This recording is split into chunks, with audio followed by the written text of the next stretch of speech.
en general, yo cuando llegué aquí me tocó venir en una situación complicada, que estábamos último en descenso y perder 10 partidos seguidos. Y había estado 6 temporadas en Valencia, en el Valencia Club de Fútbol. Y cuando llegué a la semana, jugamos un Sevilla-Betis. Y salvando las distancias de todo, ¿no?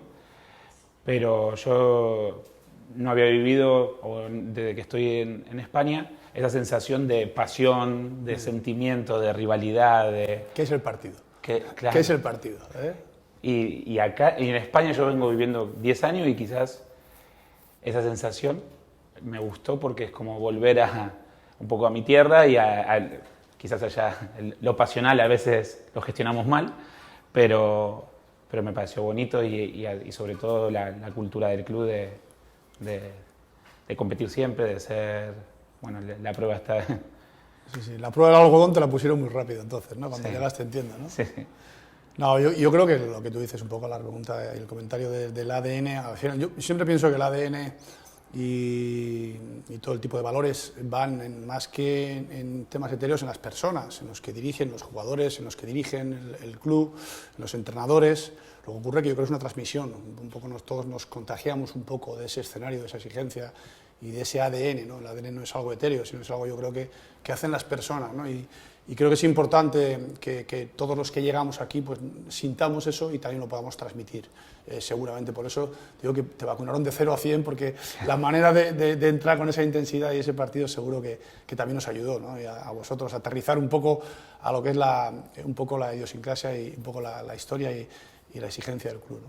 Sí, es como que de golpe no era un partido más, está claro, y se vive diferente y esa pasión bien gestionada, huevos a matizar. Sí, es un buen matiz el que haces, me parece, bien gestionada. Porque a veces, correcto. Es verdad que a veces correcto. No todo se justifica, el fin justifica. Y se confunde lo que es la pasión y la exigencia con otra serie de cosas que no tienen nada que ver con esos dos conceptos. Totalmente de acuerdo contigo. Y en el deporte mucho se mantuvo esa, y en el fútbol por momentos a veces cambia y quizás está uno también en no entrar en lo que te va llevando esa pasión o el desconectar, ¿no? A veces, bueno, te pasará, muchas veces a mí me cuesta a veces desconectar de ese día a día, de ese... Sí, sin duda, no es fácil.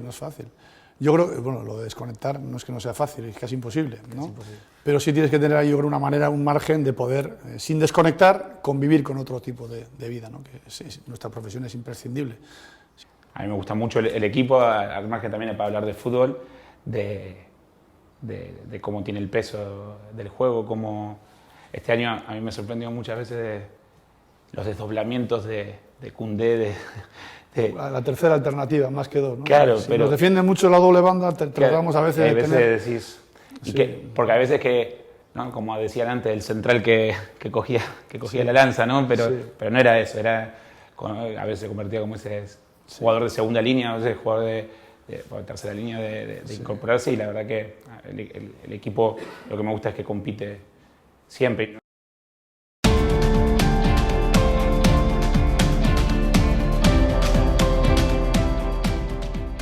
Caso, sí, ahí me llamo Monchi para conocer, no nos conocíamos, fíjate que somos contemporáneos, él es un año más joven que yo, aunque yo aparento ser más joven,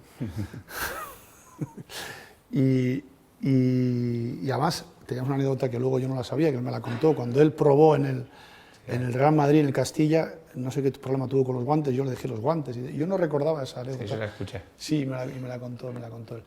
Y bueno, y no nos conocemos, entonces en esa comida nos pudimos conocer, evidentemente él me contó un poco cuál era su proyecto, yo le conté cuál era mi manera también de sentir mi profesión y lo que más o menos estábamos buscando, y yo creo que en la comida muy rápido tuvimos rápidamente claro los dos que yo quería estar aquí y que él quería que yo viniera aquí, ¿no?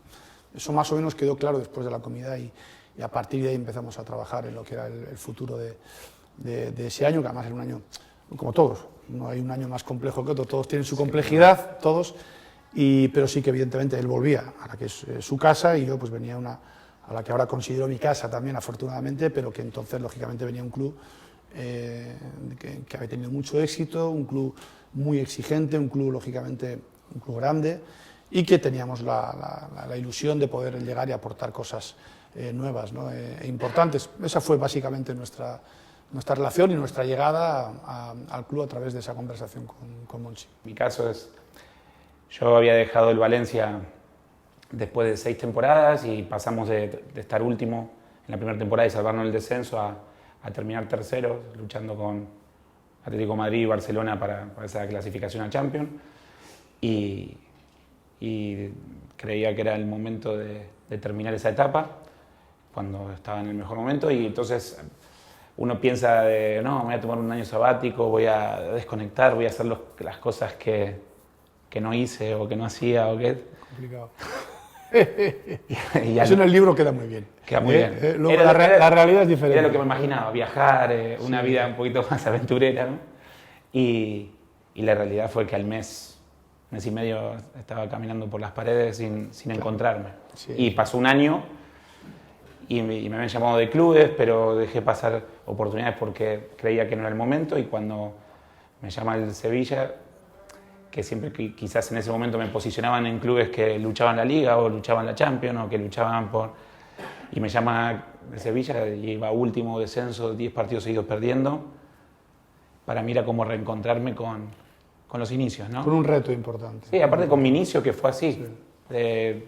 Como diciendo, bueno, cuando entré en Valencia fue, el equipo está descendido, ponemos a este, como quien diría, en ese momento, y terminó saliendo bien y fuimos creciendo, y me volví a reencontrar con eso. Llegué en un momento complicado y después la charla con Amparo, la ilusión que ella me mostró porque sea yo, y cuando llegué acá me di cuenta que... Y el crecimiento que habéis tenido.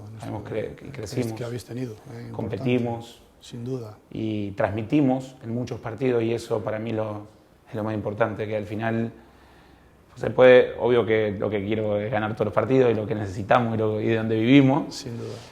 Pero lo que siempre le trato de decir a las jugadoras es que seamos nosotros, que transmitamos, que los valores que se generen en el grupo se vean cada día, en los días duros, en los días buenos, en los días malos, la humildad, los valores en la derrota, en la victoria, sí. Y es un poco lo que...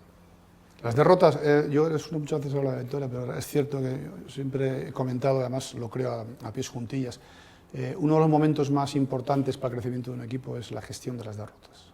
La de las victorias, pero la de las derrotas, ¿no? Ser capaz de convivir con esa situación al día siguiente, siendo capaz de seguir creyendo en todo lo que has hecho y propones sin dudar, y sabiendo que evidentemente siempre tenemos que mejorar cosas, todos los equipos, el vuestro, el nuestro y todos, pero sí que en esos momentos donde realmente vienen mal dadas, esos son momentos óptimos para consolidar cosas y para crecer, sin ninguna duda.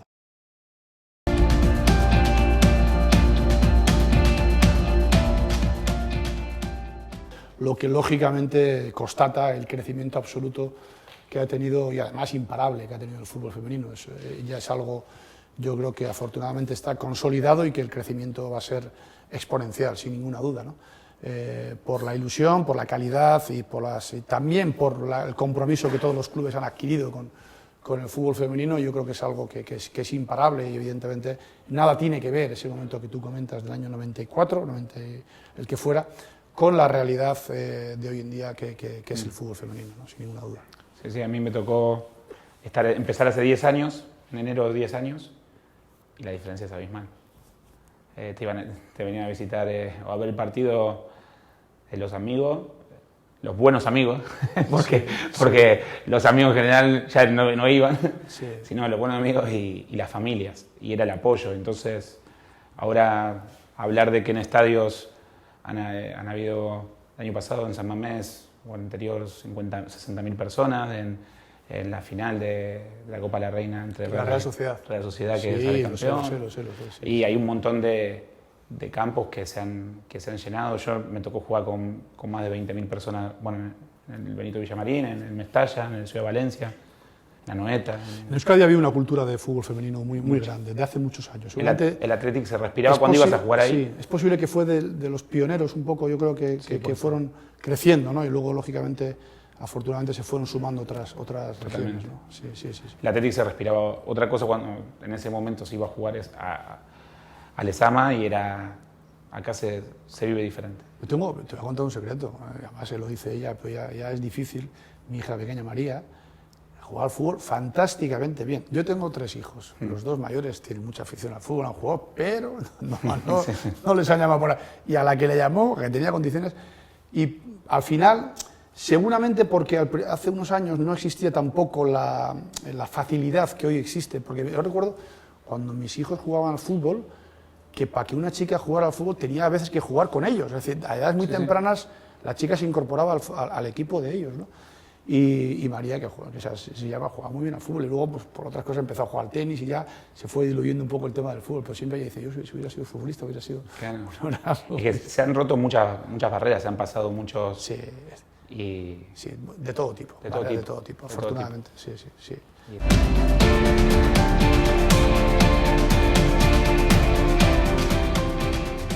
Hoy en día, lo que sí hay mucho más información que en nuestra época. En nuestra época nosotros, evidentemente, veíamos el Estudio Estadio y poco más. El Estudio Estadio era el único programa que había de fútbol aquí, ¿no? Y veías los goles y poco más. Digo, de cara a conocimiento del rival que te ibas a enfrentar, poco más. Yo sí tenía, cuando empezó los VHS y tal, tenía la costumbre de grabar lo que pudiera de los rivales. Era algo que entonces era ciencia ficción, y yo sí lo hacía y trataba de ver un poco, pero más que nada por tener la información de qué tipo de jugadores te ibas a enfrentar. Creo que era más enemigo a veces yo mismo como delantero que los porteros. Yo tuve una carrera más corta y creo que lo que aprendí más es después que durante. Esa es la enseñanza. Y con respecto a vos te nacía ya ser entrenador cuando... Mira, igual lo dices por el aspecto de la grabación. Porque decías, claro. Pero eso no tiene nada que ver con eso. Yo creo que eso me nació posteriormente. Eso tenía que ver con, entre comillas, el cagazo que tenías. Es decir, ¿qué hago yo para poder estar...? Y entonces sí me daba por poder tener conocimiento un poco de los jugadores que nos íbamos a enfrentar. Y eso... Entonces no existía entrenadores porteros, claro. Éramos autóctonos, éramos todos con el compañero. Con el compañero. Autodidactas. Autodidactas era que al final tú mimetizabas mucho lo que tu compañero... Yo, por ejemplo, empecé con Arconada, ¿no? ¿Te acuerdas de Luisa? Que es un portero muy espectacular. Bueno, el hermano, yo me enfrenté a Gonzalo. Correcto, Gonzalo entrenó a la Real Sociedad, correcto, efectivamente. Y entonces, claro, era un portero de una manera, era un portero muy peculiar, una potencia de piernas extraordinaria, y yo crecí con él, ya a nivel de ídolo, y también tuve la suerte de entrenar con él. Entonces, tú al final, cuando entrenabas, te parecías a él, porque tú imitabas todo. Sí, te imitas. Bueno y malo. Por ejemplo, llamamos autodidactas, ¿no? Y así fuimos. En ese camino, pues sí, me dio por, cuando tuvimos la posibilidad, que no era tan fácil, de poder grabar y poder ver alguna vez algún partido y analizar un poco eso. Y el tema del entrenador a mí realmente me empieza a picar de verdad el gusanillo, porque yo, estando en el Logroñés, hago el primer curso juvenil. Sí. Aquí entonces eran 5 años para ser entrenador nacional, no era fácil. Luego, afortunadamente para los jugadores que habíamos jugado 8 o 9 años más, creo que son 8 mínimo en la élite, ya había un curso más fácil, ¿no? No es que sea más fácil, cuidado, una manera más rápida y más intensivo, y más completo el curso, creo. Pero entonces era difícil. Y yo el primer curso lo hice en Logroño, y ahí pude entrenar a chavales mientras compatibilizaba, mientras era jugador, y ahí me empezó a gustar. Y ya los últimos años de jugador era insoportable. Claro. Era insoportable para el entrenador. ¿Por qué? Porque ya preguntaba, ¿y por qué esto? ¿Y para qué esto? Entonces ya quería respuestas, y evidentemente sí tenía la intuición de que me gustaba y de que podía dedicarme. Pero claro, tú has dicho una cosa antes, cuando terminas de jugar al fútbol, tú crees que sabes de fútbol y no tienes ni idea. No tienes ni idea, es decir, cuando digo no tienes ni idea, tú sabes de lo que tú eras como portero, como delantero, pero de entender y de transmitir lo que un entrenador necesita, empiezas a aprender, como todas las profesiones. Y la de entrenador es una profesión nueva, totalmente. Sí, a mí me pasaba al principio de mis primeros años, de cuando no tenías respuesta, es decir, que sí, que lo hacemos así porque sí, y el porque sí era, por suerte, con el tiempo, la formación, la experiencia, el controlarse a uno también ha hecho de tomar todo con naturalidad de crecer, de aprender. Uno aprende todos los días también de una situación, de una jugadora o de un jugador. Y cada día. De cada día, de un compañero. De todo el mundo. Y hoy la gestión es lo que, quizás, ¿no? Es lo que diferencia. Sí, la gestión, todo. Sí. Al final, nuestro trabajo creo que es un mundo de muchas patas, muchas aristas, y todas son importantes. A veces toca una, a veces otra, y en todas tenemos que saber nadar en todas.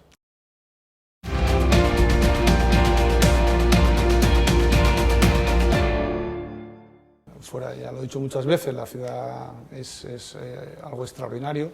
Yo la conozco, pero la he disfrutado poco.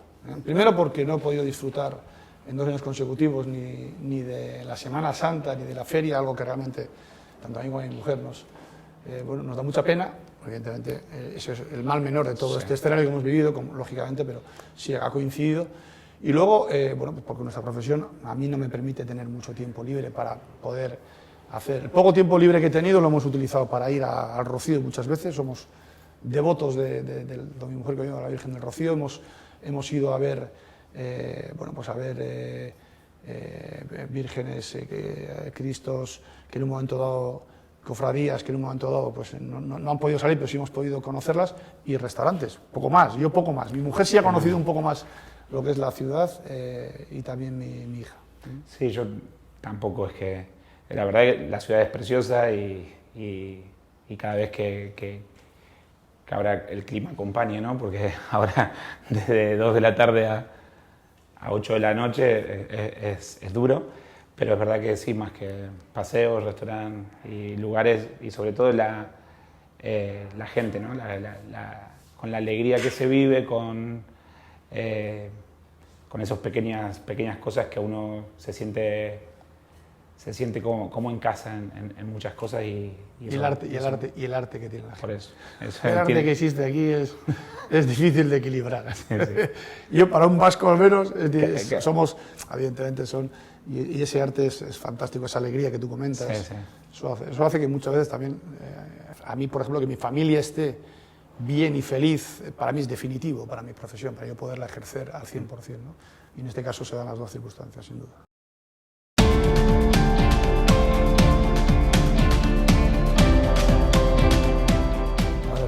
Yo he tenido asados fantásticos en Argentina.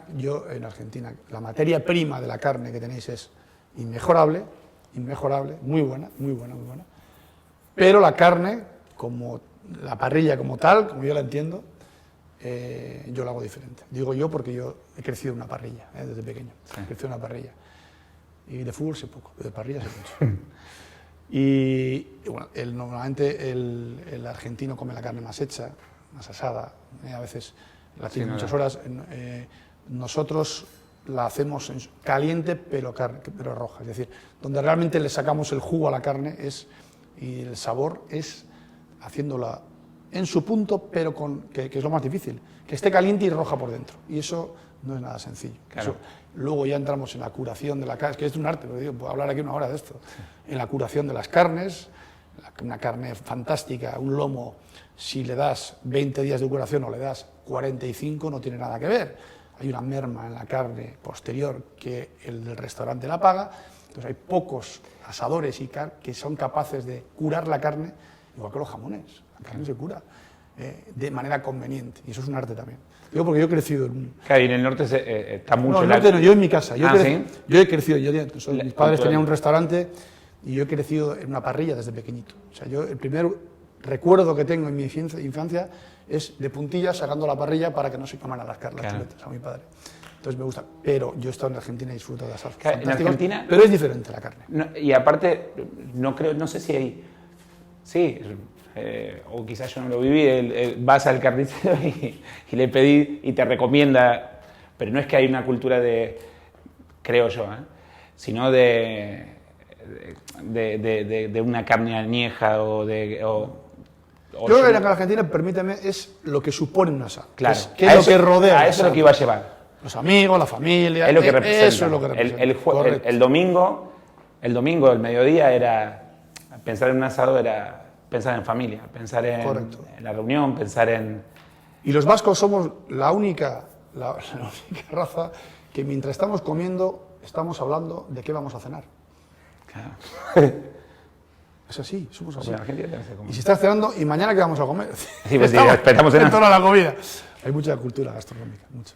Sí, no, pero Y aquí en Sevilla también hay bastante. sí. Bastante.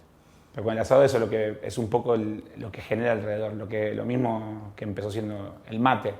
Quizás yo cuando empecé a tomar mate, no es que digo, qué bebida más rica, pero es lo que te genera el compartir, El mate es muy curioso, ¿eh? Es muy curioso. Es muy curioso en los equipos cómo el mate junta y lo llevan de viaje, por mucho que suponga una incomodidad, sí. a cualquier parte llevan el mate. Acerca. Y es otra vez por lo que supone, por lo que supone. representa un poco. Ahí les hace tener su charla en cualquier momento, previo a un partido, posterior, en el hotel, es curioso. Creo que en eso, que en Argentina en muchas cosas es más lo que representa que lo que es.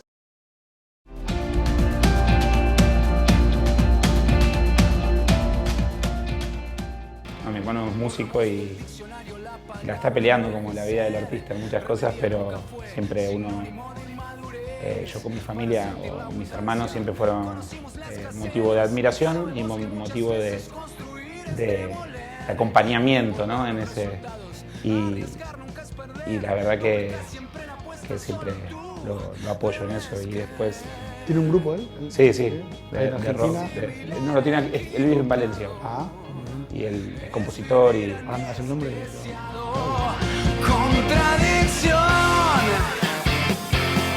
es extraño el mecanismo, todos queremos lo mismo, funcionamos por la ley de la atracción. Lo veré. Sí, es Toro Eléctrico ahí. Vale. Aprovechamos. Claro, aprovechamos. Toro Eléctrico, ¿no? Sí, es Lo de recomendamos música el de Toro rock. Eléctrico, lo recomendamos. Compositor, y después también otro hermano que es el mayor, que es osteópata y siempre un poco le quita. Osteópata, así. Y fisioterapeuta, pero en Argentina, él se quedó allá. ¿Eh? Él se quedó en Se Argentina. quedó ahí. Hizo fisio y osteopatía. Sí, allá es kinesiología, que es Muy como bien. fisioterapeuta, y Sí, nosotros porque tenemos un centro de rehabilitación y entonces él... Aquí en España hubo el problema, yo he sido muy consumidor por un problema de espalda. Aquí antes los osteópatas, en teoría, los que Sí, tienen no osteopatía, no podían ejercer, entre comillas, Hombre. mientras no hicieran la fisioterapia. Y yo tengo buenos amigos osteópatas que hicieron la carrera de fisioterapia Sí. para poder ejercer la osteopatía. Sí, así en la que- cual yo creo muchísimo. Y después con la música, sí, me gusta todo, ¿no? Pero Coldplay o Izal acá en España. El tema de la música es muy personal. Entonces uno, pues como tiene un gusto musical bastante peculiar, voy a decirlo, o el mío, uno a veces tiene que dejar de escuchar esa música, porque es muy diferente a la que yo consumo, muy diferente. No, los chicos lógicamente están... Fíjate cómo ha cambiado el mundo del fútbol. Nosotros bueno, yo dejé de jugar el año 2002, ya entonces, si alguien ponía música en un vestuario, eso era poco menos que un sacrilegio. Pero bueno, pues ¿cómo vas a poner música? Tú no estás concentrado. ¿Quieres escuchar música antes de un partido? Todo eso existía. No sé si lo has llegado a oír, tú eres más joven que yo, pero eso era así en el mundo del fútbol. Se confundía lo que era la concentración con eso. Y luego, fíjate, mira por dónde la música sirve para que cada uno tenga su momento de retiro antes de un partido X, etcétera, ¿no? Esto ha cambiado, ha evolucionado mucho. Entonces, la música individual que consume cada uno y luego la que se pone grupal, pues está muy alejada de los gustos de mí, claro. A mí me gusta todo tipo de música, pero bueno, básicamente esa no. Yo me podría quedar con Bruce, con muchos, con Bruce, me gusta mucho el heavy, Deep Purple, Led Zeppelin, Whitesnake, ejemplo, sí. Me gustan muchos géneros. Las rancheras me gusta la música clásica cada vez más y cada vez trato de aprender un poco más porque sí que es de las que no tiene fondo la música clásica y cuanto más la escuchas más te gusta, a diferencia de otras músicas. Bueno, en definitiva que me gusta todo tipo de música.